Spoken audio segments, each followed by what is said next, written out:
Hello everyone, जय हिंद। I hope all are doing well. हम करने जा रहे हैं अपना प्रीलिम्स की डेली प्रैक्टिस सीरीज़ को स्टार्ट। सो गाइस, आज का हमारा प्रीलिम्स प्रैक्टिस के क्वेश्चंस का टॉपिक है फिजिकल ज्योग्राफी।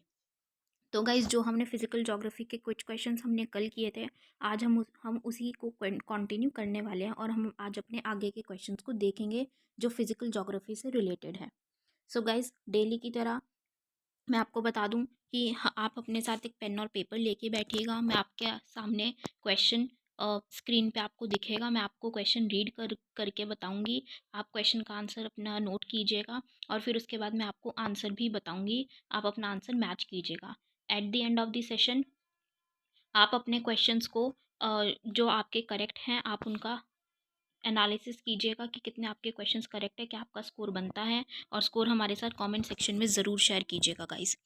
तो शुरू करने से पहले मैं आपको अपने कोर्सेज़ के बारे में बता दूं। तो गाइज़, हमारा करंट अफेयर्स कोर्स रन कर रहा है जिसमें आपको डेली बेसिस पे वीडियो लेक्चर्स प्रोवाइड किए जाते हैं और साथ ही साथ आपको पीडीएफ्स भी दी जाती है हमारे टेलीग्राम चैनल पे। और अगर आप हमारा पेड कोर्स ज्वाइन करते हैं करंट अफेयर्स का, तो उसमें आप लोगों के लिए लाइव डाउट सेशंस कंडक्ट किए जाते हैं और साथ ही साथ रेगुलरली रिवीजन भी करवाई जाती है। हमारा जीएस का pre plus mains batch run कर रहा है गाइज़, जिसमें आपको बिल्कुल ज़ीरो से तैयारी वाला बैच है। बिल्कुल बेसिक से तैयारी करवाई जाएगी। एनसीईआरटी 6 क्लास से लेके एडवांस बुक्स तक की आपको कवरेज करवाई जाएगी।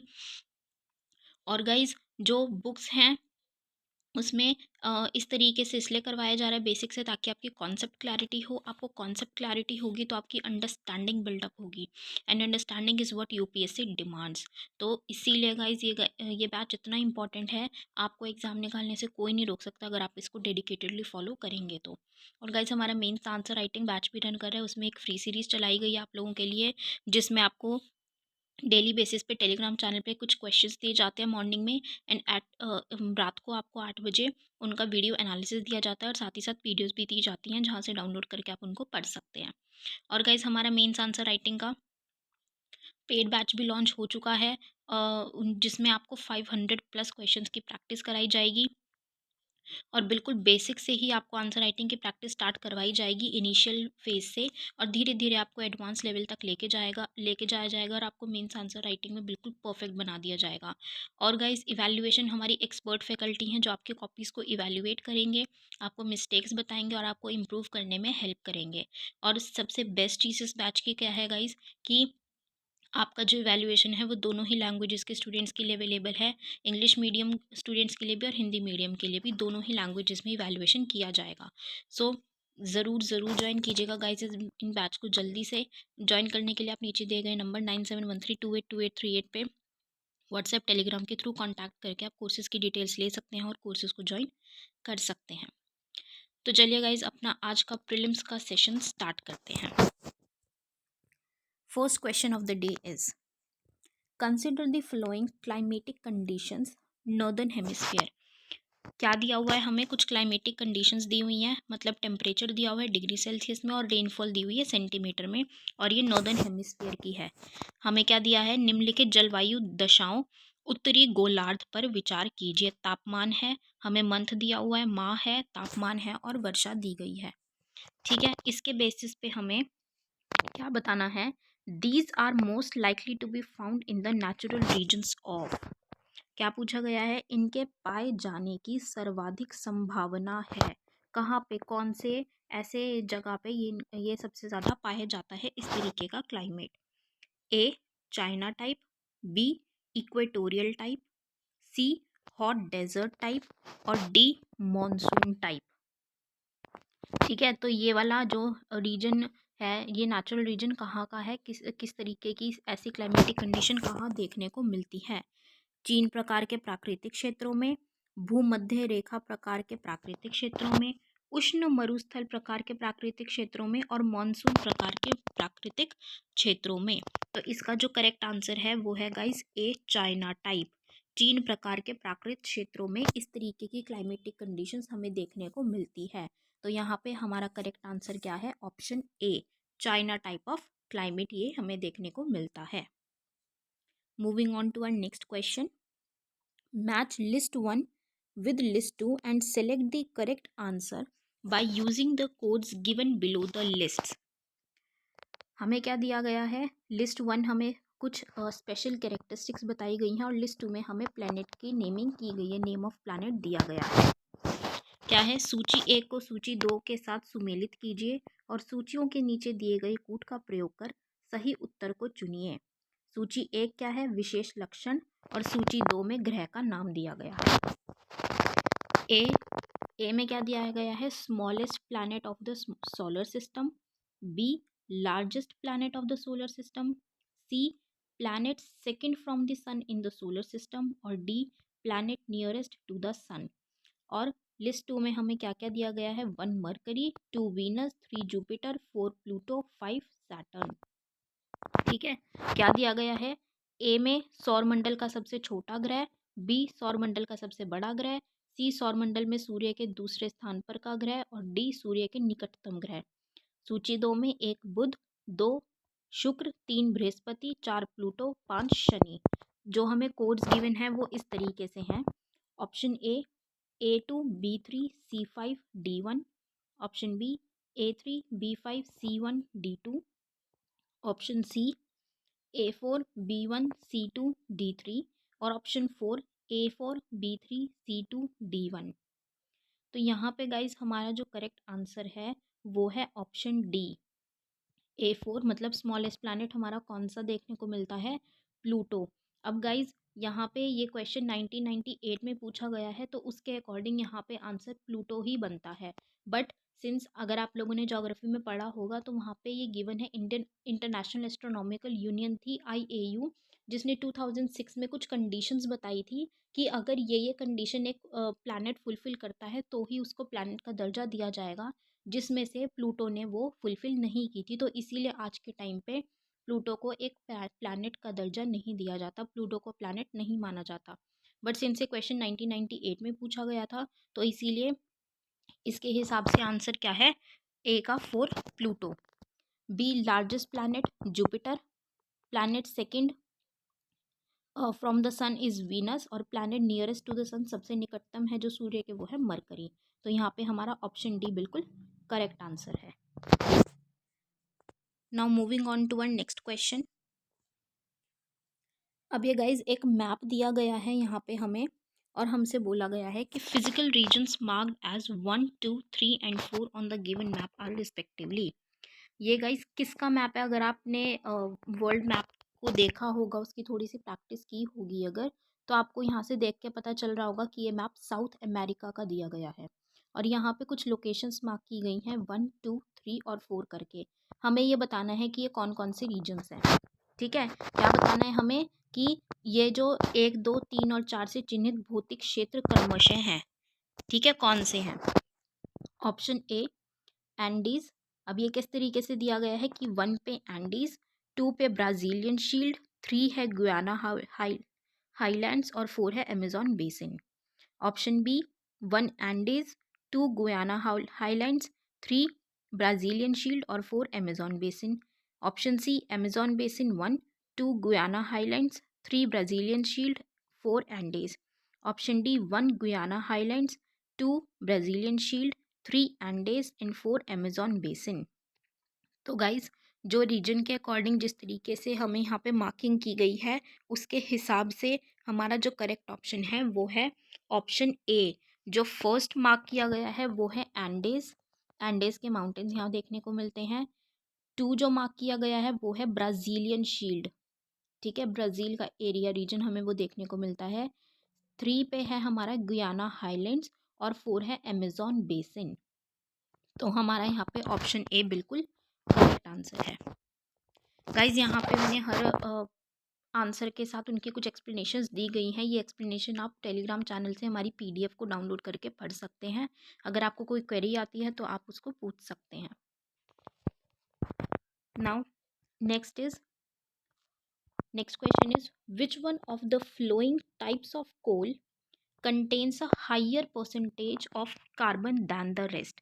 कोयले के निम्नलिखित प्रकारों में से किस में शेष प्रकारों की अपेक्षा अधिक प्रतिशत कार्बन अंश होता है। ऑप्शन ए, बिटुमिनस कोल।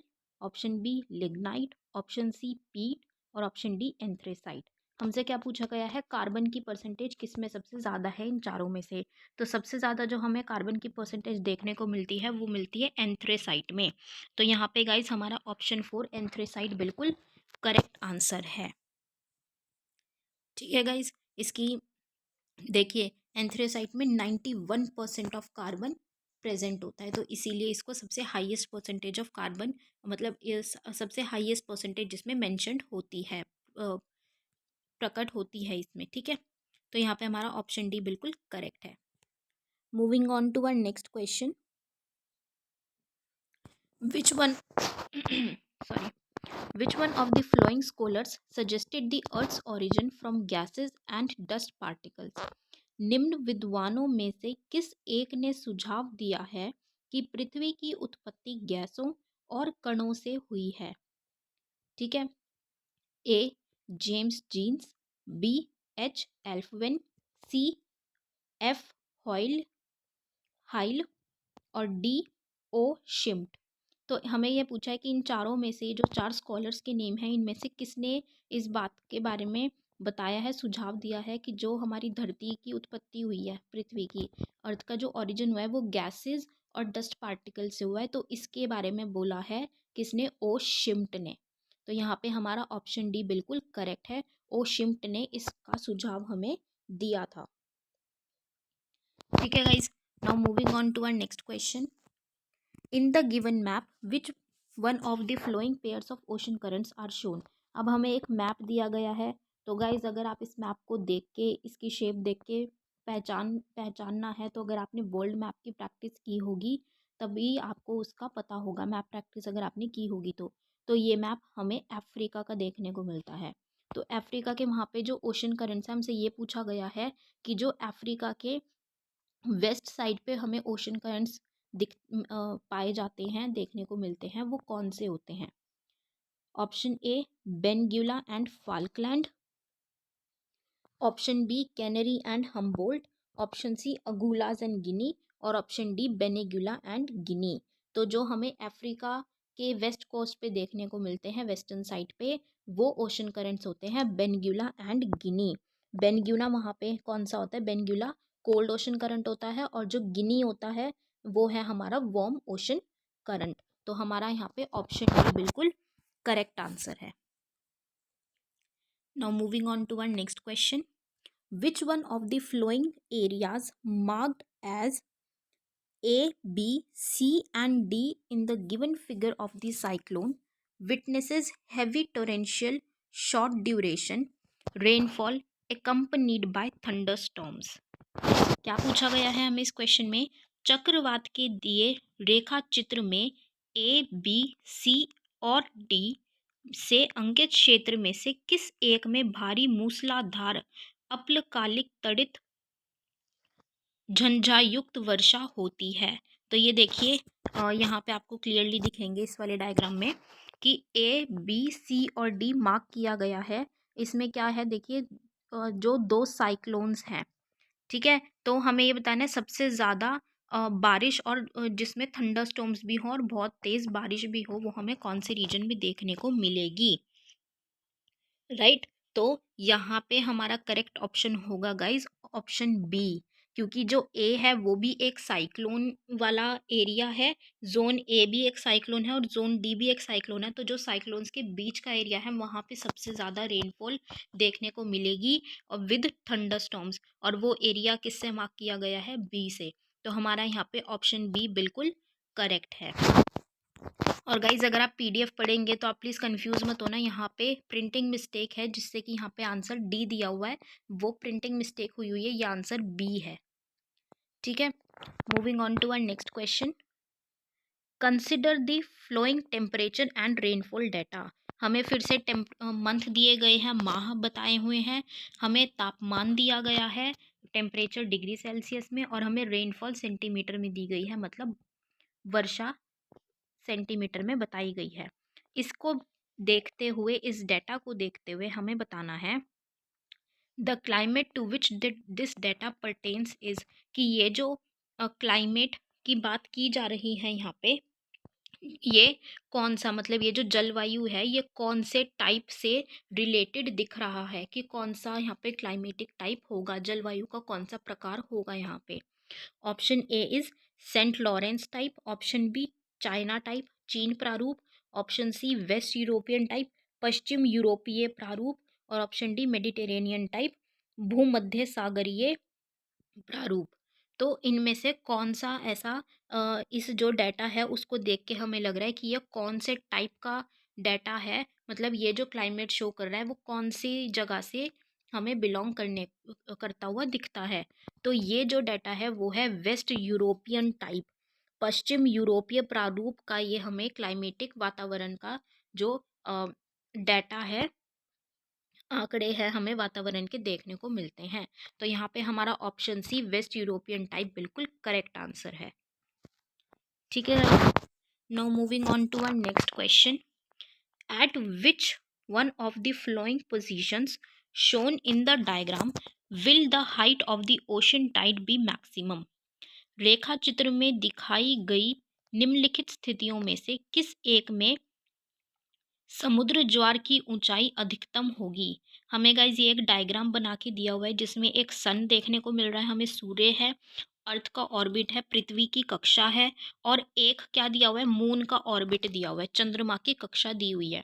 उसमें देखिए मार्क किया हुआ है M1 M2 M3 M4। तो हमें इसमें से बताना है कि जो टाइड सबसे ज़्यादा, जो समुद्री ज्वार होते हैं, ज्वार आते हैं वो, या जो टाइड्स हैं, ओशन टाइड्स, वो सबसे ज़्यादा उनकी ऊंचाई सबसे ज़्यादा कहाँ पे होगी, मैक्सिमम हाइट कौन से पे होगी, AM1 B M2 C M3 D M4। तो गाइस जो सबसे ज़्यादा ऊंचाई होगी, टाइड जो जहाँ पे बहुत स्ट्रॉन्ग और बहुत ऊंचा होगा वो होगा M4 पे, क्योंकि वहाँ पे जो सन और मून की जो अट्रैक्शन है वो सबसे ज़्यादा देखने को मिलेगी। तो इसीलिए हमारा यहाँ पे ऑप्शन डी बिल्कुल करेक्ट आंसर है। Now moving on to our next question. Match list one with list two and select the correct answer using the codes given below the list. हमें लिस्ट वन दी गई है जिसमें timber दिया गया है और लिस्ट टू दी गई है जिसमें कंट्री दी गई है। ठीक है, क्या है, हमें सुमेलित करना है सूची एक को सूची दो से। सूची एक में इमारती लकड़ी दी गई है और सूची दो में देश दिया गया है। तो लिस्ट ए में क्या दिया गया है, ए cedar, B Douglas fir, C mahogany और डी टीक। और हमें कंट्री क्या दी गई है लिस्ट टू में, one Myanmar, two Canada, three Mexico, four Honduras. तो हमें यहाँ पे इनको करेक्ट मैच करना है, सही तरीके से सुमेलित करना है, और कोड्स दिए गए हैं हमें। Option A3 B2 C1 D4, option B A3 B2 C4 D1, option C A2 B3 C4 D1 and option D A2 B3 C1 D4। तो यहाँ पे करेक्ट कोड हमारा जहाँ पे जा रहा है वो है option C A2, cedar Canada में पाया जाता है, B3 डगलास मेक्सिको में पाया जाता है, C4 महोगनी होंडुरास में पाया जाता है, और D1 टीक हमें म्यांमार में पाया जाता है। तो यहाँ पे हमारा ऑप्शन सी बिल्कुल करेक्ट आंसर है। ठीक है guys, now moving on to our next question. Along which one of the following did India experience the first light of the sunrise of the new millennium. नई सहस्त्राब्दी के सूर्योदय की प्रथम किरण भारत के किस एक याम्योत्तर मतलब मेरिडियन में दिखाई दी। ऑप्शन ए है 2 degree 30 minutes west, option B 82 degree 30 minutes east, option C 92 degree 30 minutes west, और option D 92 degree 30 minutes east. तो जो सनराइज की पहली किरण जो है सूर्य की न्यू मिलेनियम में इंडिया में दिखाई दी है वो किस पे दिखाई दी है, वो अंडमान एंड निकोबार के एक आइलैंड पे दिखाई दी है जो कि 92 डिग्री 30 ईस्ट मेरिडियन पे लोकेटेड है। तो हमारा यहाँ पे ऑप्शन डी बिल्कुल करेक्ट होगा। ये अंडमान एंड निकोबार आइलैंड, अंडमान और निकोबार के एक कथल आइलैंड पे दिखाई दी है हमें। ठीक है, तो इसीलिए हमारा ऑप्शन डी बिल्कुल करेक्ट है। Now moving on to our next question, consider the following statements. निम्नलिखित कथनों पर विचार कीजिए। हमें कुछ स्टेटमेंट्स दी गई हैं और हमें करेक्ट बताना है कि सही कथन, यहाँ पे सही करेक्ट स्टेटमेंट कौन सी है। Statement one is tides are of great help in navigation and fishing. नौ परिवहन और मत्स्य ग्रहण में ज्वार भाटा अत्यंत सहायक होता है। Option statement B. Statement two, high tide enables big ships to enter और लीव द हार्बर सेफली। उच्च ज्वार भाटा बड़े जलयानों को बंदरगाह में सुरक्षित प्रवेश करने या निकलने योग्य बनाता है। Statement three, tide prevent siltation in the harbours. ज्वार भाटा बंदरगाहों में साधन रोकता है। Statement four, Kandla and Diamond Harbour are tidal ports. Kandla और कांडला तथा डायमंड हार्बर ज्वारीय बंदरगाह हैं। हमें यहाँ पे करेक्ट स्टेटमेंट बतानी है। Option A 1 and 4, option B 2 3 and 4, option C 1 2 and 3, option D 1 2 3 and 4। तो यहाँ पे गाइज हमारी चारों की चारों स्टेटमेंट्स ही बिल्कुल करेक्ट हैं। तो हमारा यहाँ पे करेक्ट ऑप्शन हो जाएगा ऑप्शन बी 1 2 3 एंड 4। ठीक है guys, now moving on to our next question. Consider the following statements about the roaring forties. तूफानी चालीसा के बारे में निम्नलिखित कथनों पर विचार कीजिए। ठीक है, और हमें यहाँ पे सही कथन बताना है, मतलब करेक्ट स्टेटमेंट बतानी है।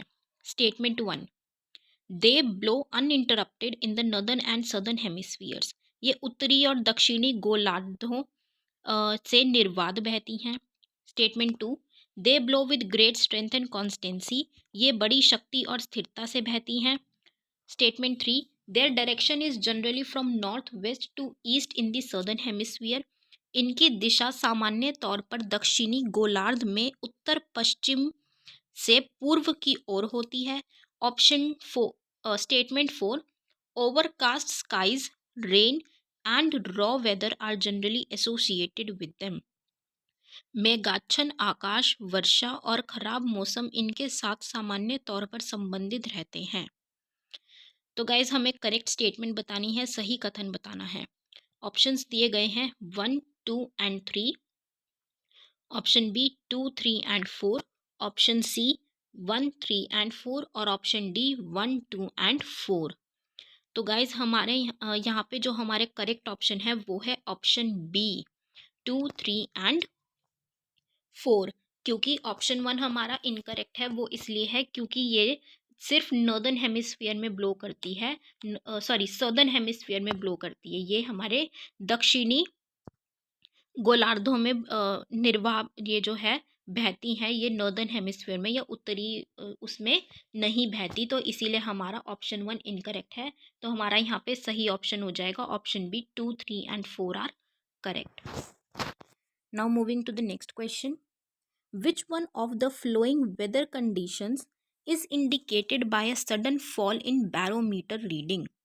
बैरोमीटर पठन में अचानक गिरावट हो जाने से निम्नलिखित में से कौन सी एक मौसम दशा इंगित होती है?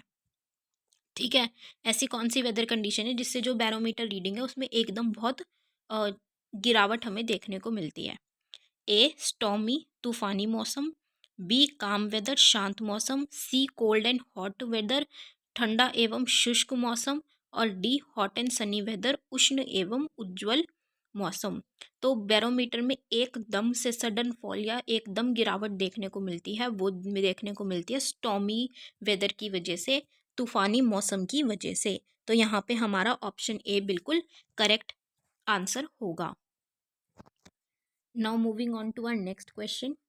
Who amongst the following was the first to state that Earth was spherical? निम्नलिखित में से किसने सबसे पहले यह कहा था कि पृथ्वी गोलाकार है? ए एरिस्टोटल, बी कोपरनिकस, सी टॉलमी और डी स्ट्रैबो।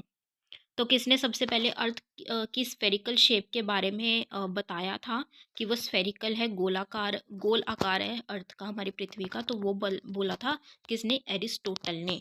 तो हमारा यहाँ पे ऑप्शन ए बिल्कुल सही हो जाएगा। और ये एरिस्टोटल ने अपनी ऑन द हेवन नामक एक बुक में बताया था इसके बारे में।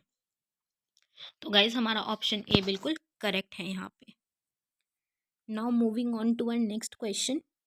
If the stars are seen to rise perpendicular to the horizon by an observer, he is located at the on the यदि एक प्रेक्षक तारों को क्षितिज से लंबवत उठते देखता है तो वह अवस्थित होता है ए इक्वेटर विषुवत रेखा पर, बी ट्रॉपिक ऑफ कैंसर कर्क रेखा पर, सी साउथ पोल दक्षिणी ध्रुव पर और डी नॉर्थ पोल उत्तरी ध्रुव पर। तो अगर वो ऐसे कॉन्सियस पे है कि वो स्टार्स जो हैं उसको परपेंडिकुलर दिख रहे हैं हॉरिजन से, किस हॉरिजन पे, तो वो है इक्वेटर पे। वो इक्वेटर पे खड़ा है इसलिए उसको वो परपेंडिकुलर दिखाई दे रहे हैं। ठीक है, तो हमारा यहाँ पे ऑप्शन ए बिल्कुल करेक्ट आंसर हो जाएगा। Now moving on to our next question. Consider the following statements made about sedimentary rocks. परतदार चट्टानों के विषय में दिए गए निम्नलिखित कथनों पर विचार कीजिए।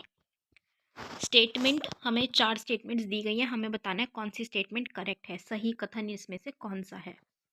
Statement 1, sedimentary rocks are formed at earth surface by the hydrological system, कि जो परतदार चट्टानें पृथ्वी की सतह पर जलीय तंत्र द्वारा निर्मित होती हैं। Statement 2, formation of sedimentary rocks involves the weathering of pre-existing rocks. परतदार चट्टानों के निर्माण में पूर्व विद्वान चट्टानों का क्षरण सम्मिलित होता है। Statement 3, sedimentary rocks contain fossils. परतदार चट्टानों में जीवाश्म होते हैं। Option 4, statement 4, sedimentary rocks typically occur in layers. परतदार चट्टानें विशिष्ट रूप से परतों में पाई जाती हैं।